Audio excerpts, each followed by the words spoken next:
écouter et accueillir Émilie Ricci, qui est infirmière coordinatrice de l'étude Pénélope. Alors, on a entendu parler de tisser ce matin. Donc, l'étude Pénélope, c'est une étude qui s'occupe des perturbateurs endocriniens et l'influence sur les petites filles. Et donc, c'est une étude en collaboration avec le docteur Barter. Et donc, Émilie Ricci va nous parler de l'alimentation de l'enfant de moins de 6 ans.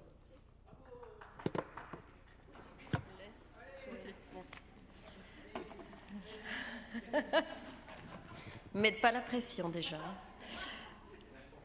Ouais. Bonjour à tous. Donc, je me présente, je suis Émilie Ricci, je suis puéricultrice en hôpital de jour pédiatrique à l'hôpital Saint-Vincent-de-Paul à Lille. Je travaille en collaboration avec le docteur Barter, qui est endocrinopédiatre et qui est à l'initiative d'une étude de recherche clinique nommée Pénélope en lien avec les perturbateurs endocriniens. Donc, j'interviens aujourd'hui sur le sujet de l'alimentation du nourrisson et de l'enfant.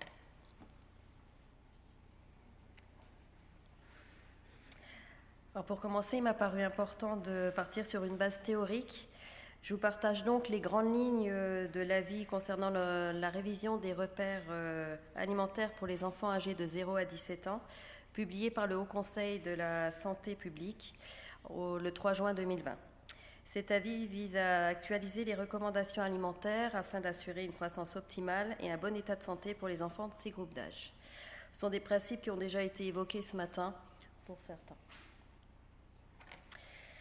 Donc pour les nourrissons de 0 à 36 mois, les principales recommandations incluent un allaitement exclusif jusqu'à 4 mois révolus ou l'utilisation de préparations pour nourrissons quand l'allaitement n'est pas possible. Une introduction de la diversification alimentaire entre 4 et 6 mois révolus avec tous les groupes d'aliments. Donc les légumes, les fruits, les céréales, les protéines animales, les matières grasses dès le début de cette période. L'exposition des enfants à une grande variété d'aliments pour favoriser l'acceptation et limiter la néophobie alimentaire, c'est-à-dire la crainte ou le refus de certains aliments.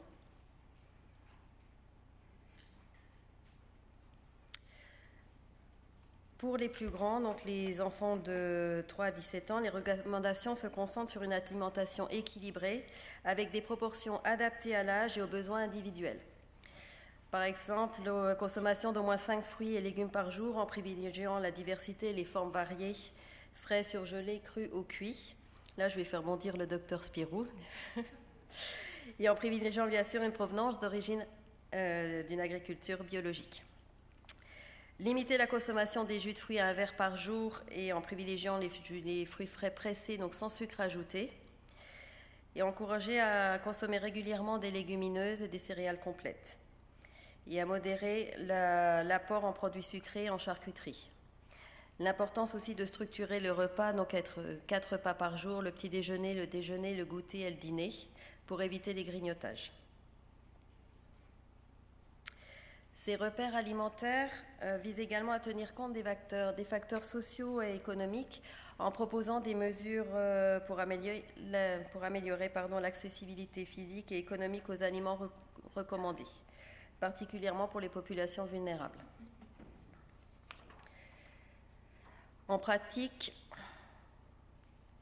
ce que j'ai pu constater sur le terrain par rapport aux enfants que je peux recevoir, c'est l'importance de la consommation des produits sucrés, notamment les gâteaux industriels, les céréales industrielles, les boissons sucrées telles que les sodas, parfois plusieurs verres par jour.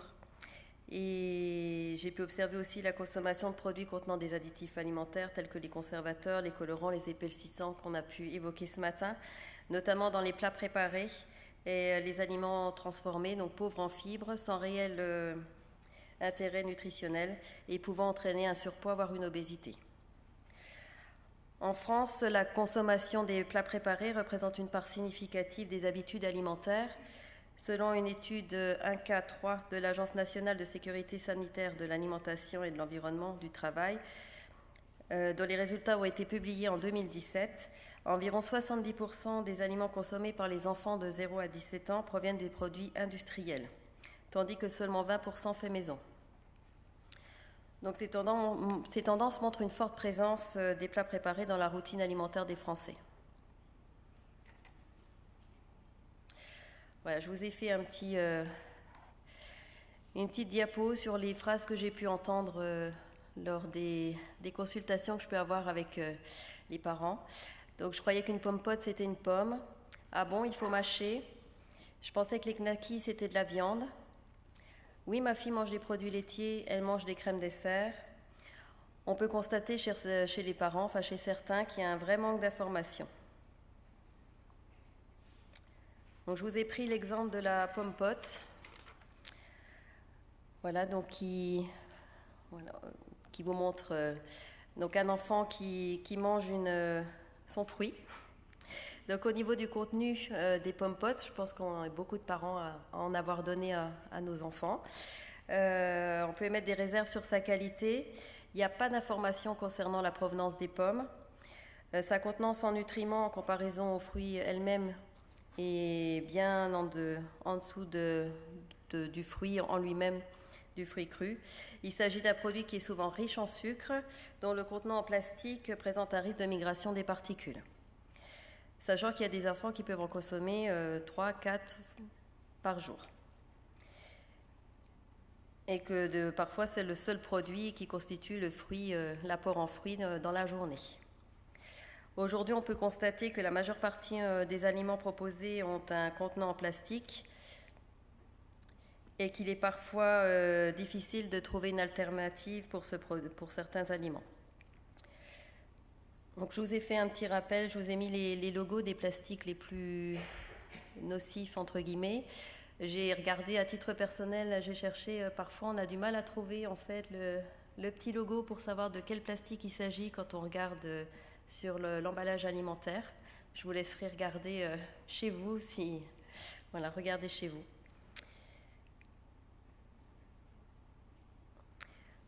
Ce qu'on peut constater aujourd'hui aussi, c'est que le mode de vie actuel amène également une consommation de produits alimentaires rapides à avaler. On a d'ailleurs constaté que le taux de phtalate dans les urines des habitués des fast-foods est 40 fois plus élevé que les personnes ne les fréquentant pas. J'ai une enfant, dans le cadre de l'étude Pénélope, qui s'y rendait au moins une fois par semaine. Je vous laisse imaginer. Il y a beaucoup de produits aussi consommés par les enfants qui ne sollicitent pas la mastication. On parlait des pommes potes, il y a les yaourts à boire, voilà, il y en a d'autres. L'utilisation aussi du biberon à un âge avancé, au détriment d'une stimulation sensorielle, amenant l'émergence aussi des troubles de l'oralité qu'on peut rencontrer chez les enfants aujourd'hui. Dans le cadre de l'étude, je rencontre aussi des enfants qui ne mangent quasiment aucun fruit, aucun légume. Et les parents, souvent, n'en mangent pas eux-mêmes.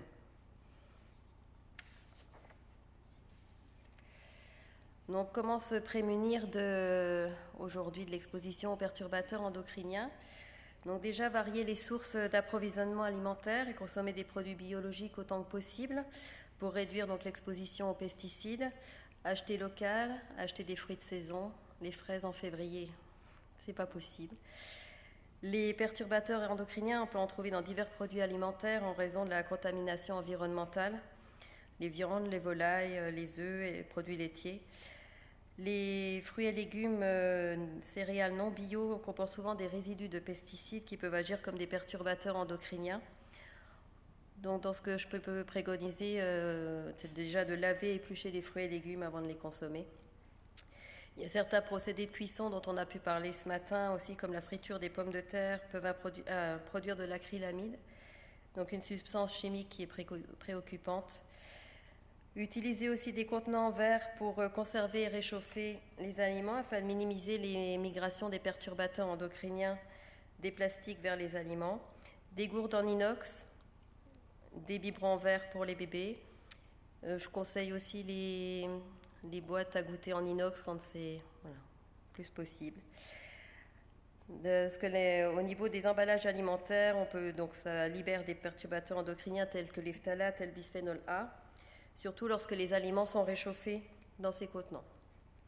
Depuis 2015, on en parlait ce matin, la France interdit l'utilisation du bisphénol A dans tous les matériaux en contact avec les aliments, mais les substituts du bisphénol A, comme en parlait le docteur Spirou ce matin, les S et F restent préoccupants. Donc pareil, je préconise de privilégier aux parents que je rencontre, de privilégier le carton, les sacs réutilisables, d'acheter en vrac aussi quand c'est possible. Éviter les aliments en conserve ou les boissons en canette qui peuvent encore contenir des perturbateurs endocriniens malgré les interdictions réglementaires.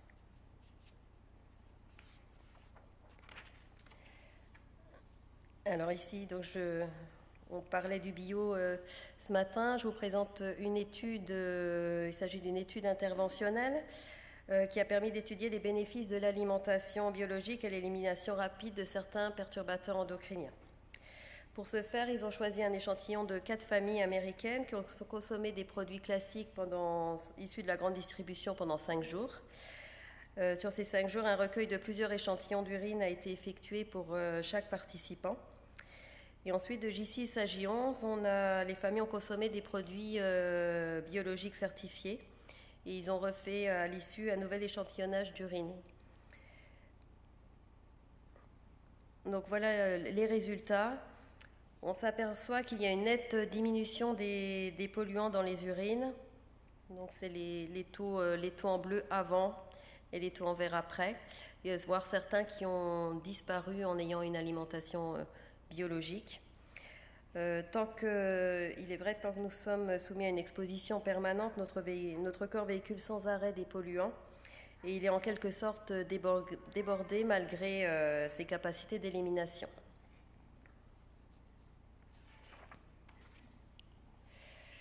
Donc, je vais vous parler de l'étude Pénélope. Donc, c'est une étude qui a commencé en juin 2023, dont le docteur Barter est à l'initiative.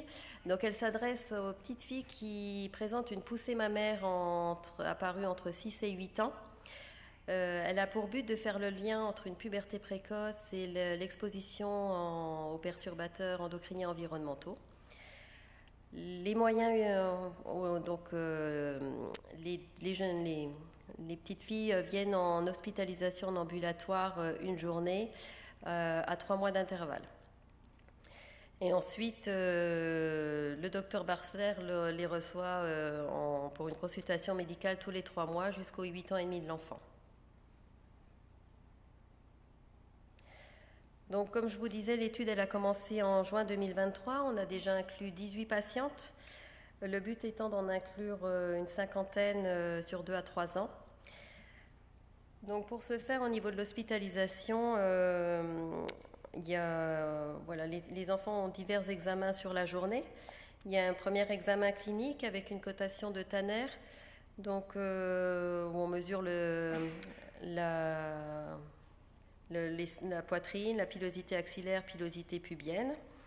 Il y a une palpation de la thyroïde. Ensuite, il y a la mesure de différents paramètres, le poids, la taille, l'IMC, la mesure du périmètre abdominal et médio-ventral. On réalise aussi un bilan sanguin pour voir s'il y a une activité hormonale franche qui sera en adéquation avec l'examen clinique.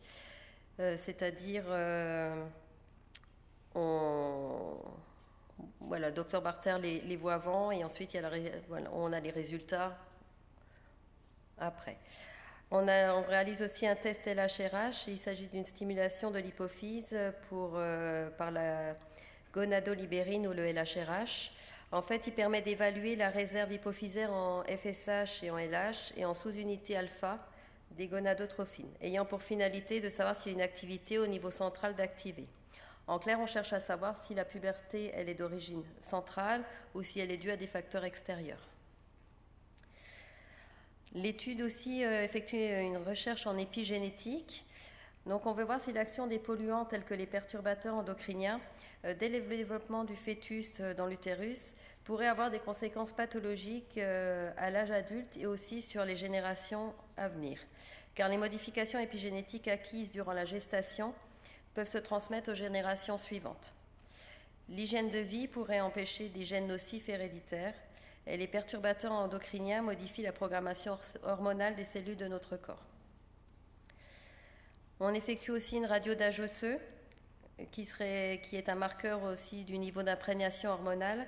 Quand il y a une augmentation de l'hormone, l'âge osseux mature plus vite, sachant qu'une obésité infantile peut accélérer la maturation de la croissance osseuse.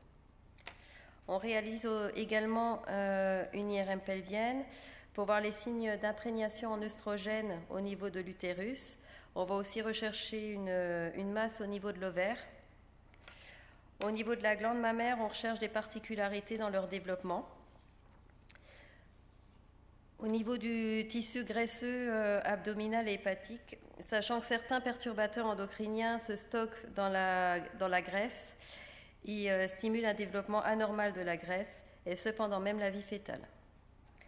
On recherche un cumul aussi de signes d'exposition en anténatale. On réalise également des clichés dentaires. On travaille en partenariat avec un dentiste-chercheur à la recherche d'une MIH. Donc la MIH, c'est une hypominéralisation des molaires et des incisives. On peut les voir parce que ça crée des petites taches blanches ou jaunes au niveau des dents. Et ce serait aussi un facteur, ça apparaît aussi en anténatal. C'est l'exposition de la mère aux perturbateurs endocriniens qui serait à l'origine de cette MIH. Et on effectue également un recueil d'échantillons d'urine de 24 heures pour pouvoir doser les résidus de pesticides dans les urines. On réalise également un prélèvement capillaire. On va rechercher une centaine de polluants qu'on va pouvoir doser tous les 1 cm. 1 cm égale un mois. Donc on va pouvoir mesurer l'exposition des enfants tous les mois. Ensuite, là, mon rôle, c'est l'éducation aussi en mesure de santé environnementale pour les parents. Donc, j'effectue un recueil de données sur l'exposition en anténatale, sur l'alimentation, le mode de vie, l'exposition aux écrans, l'activité physique, le lieu d'habitation, si c'est plutôt urbain ou non, les produits d'hygiène, les produits d'entretien. Et ensuite, j'essaye d'apporter des alternatives aux parents. Donc ça fait des fois beaucoup d'informations reçues. Le but n'étant pas de les culpabiliser, on essaye déjà toujours de valoriser ce qu'ils ont déjà mis en place à la maison. À titre personnel, quand j'ai reçu la formation en santé environnementale que m'a délivré le docteur Barter, je me suis dit que j'avais fait plein d'erreurs. Et pourtant, j'étais déjà sensible aussi à ce sujet. Mais voilà, les biberons en bisphénol A, j'en ai utilisé pour les enfants. J'étais très contente d'avoir des beaux tupperwares pour la conservation des aliments dans ma cuisine. Voilà. Donc, il y a des petites choses faciles à mettre en place, que les parents mettent en place vraiment facilement, que ce soit les contenants alimentaires, le changement au niveau de l'alimentation. Ça, c'est des choses sur lesquelles on arrive à avoir facilement un levier. Il y a d'autres choses qui restent plus compliquées parce que parfois financièrement aussi ça peut coincer. On a vraiment des parents de tout horizon et il y a des choses sur lesquelles il est plus difficile d'agir. Donc entre les 2 hospitalisations, je fais un point téléphonique avec les parents, donc je les appelle pour savoir s'il y a d'autres symptômes qu'ils ont pu constater sur leur enfant. Je vois avec eux aussi, je les accompagne dans les changements qui sont difficiles à mettre en place et je les soutiens sur ceux qu'ils ont déjà pu mettre en pratique.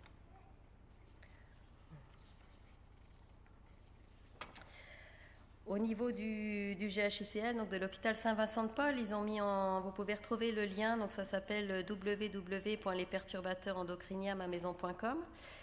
Donc c'est un site où vous allez retrouver une maison virtuelle.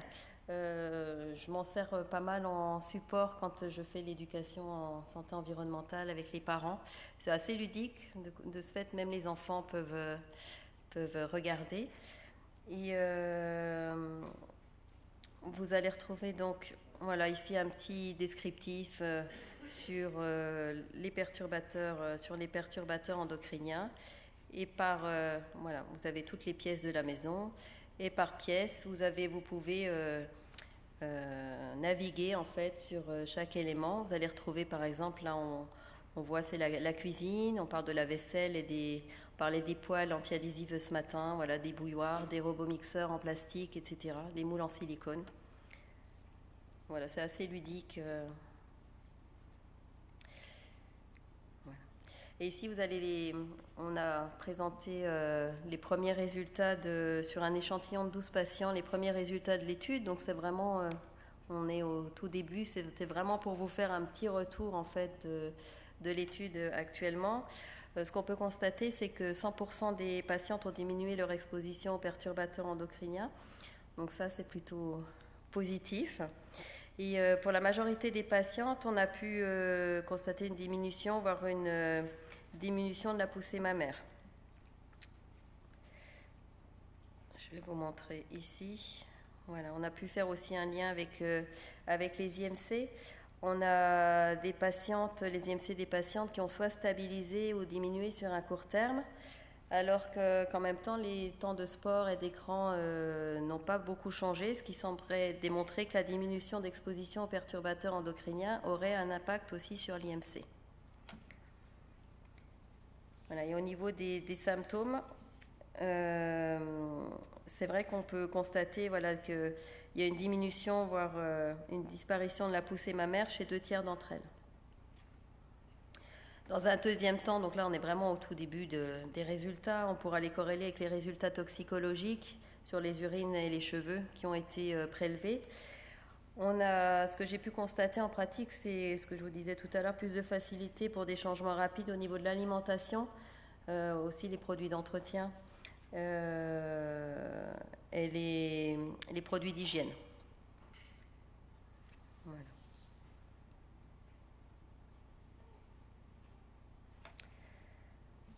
Donc, diminuer l'exposition aux perturbateurs endocriniens, c'est avant tout détecter, c'est-à-dire les maladies qui peuvent être en lien avec les perturbateurs endocriniens, tels que les malformations urogénitales chez le garçon, les troubles de la puberté, l'obésité, le diabète, la thyroïde, les MIH et puis certains terrains familiaux.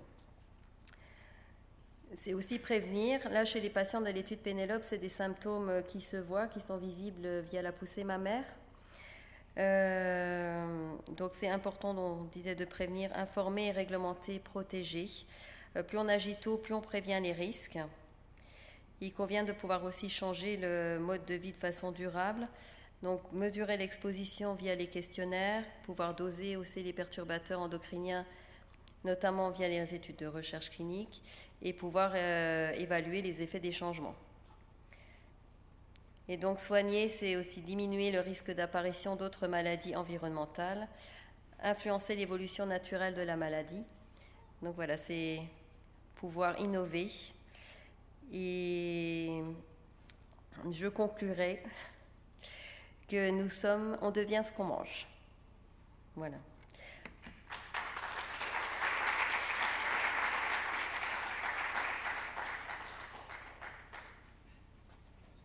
Merci beaucoup. Est-ce qu'il y a des questions sur cet exposé ?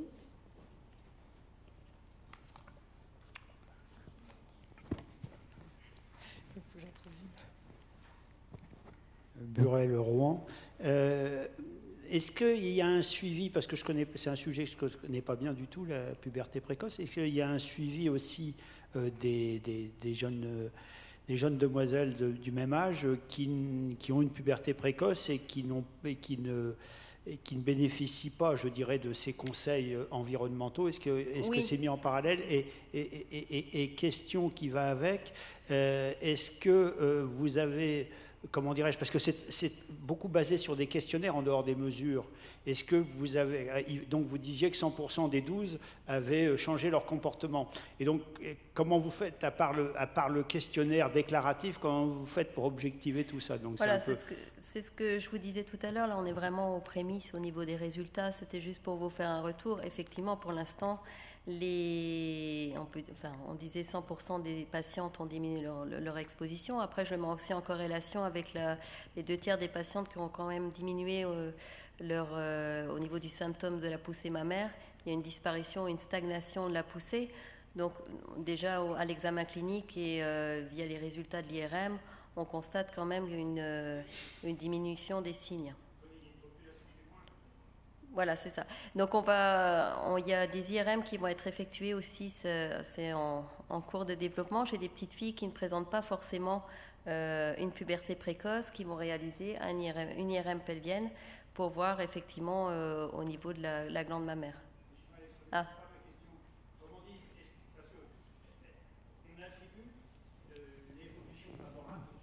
Allez, à la sortie l'exposition. Donc je voulais savoir déjà, est-ce qu'il y a des pubertés précoces de même âge, même, exactement la même typologie, mais qui ne bénéficient pas de cette sortie d'exposition pour comparer, si vous voulez. Parce que j'imagine qu'il y en a aussi qui régressent spontanément.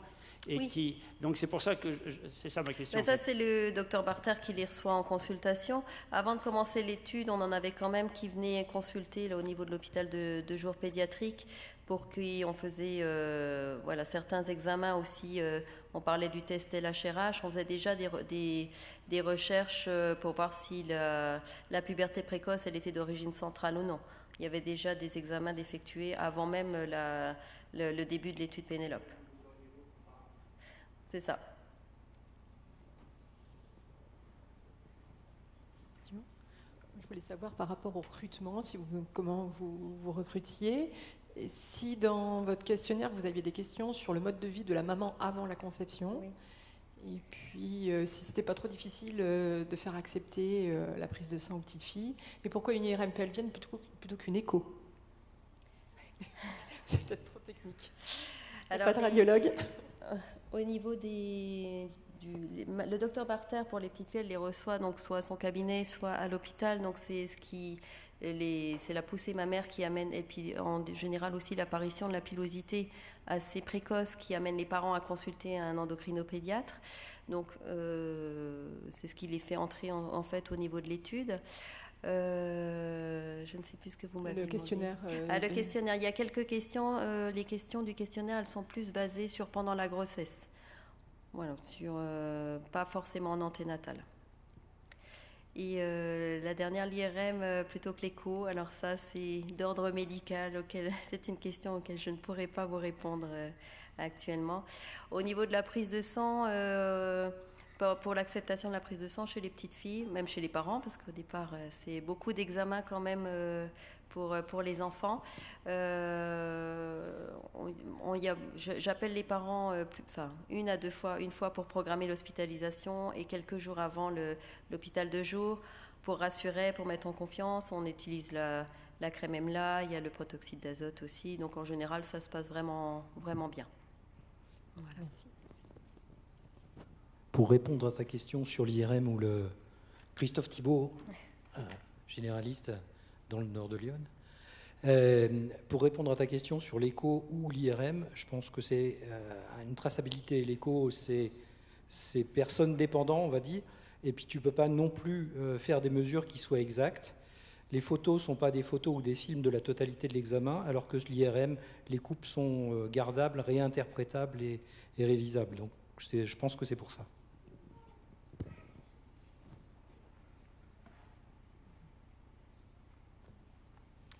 Merci beaucoup. Merci à vous. Donc,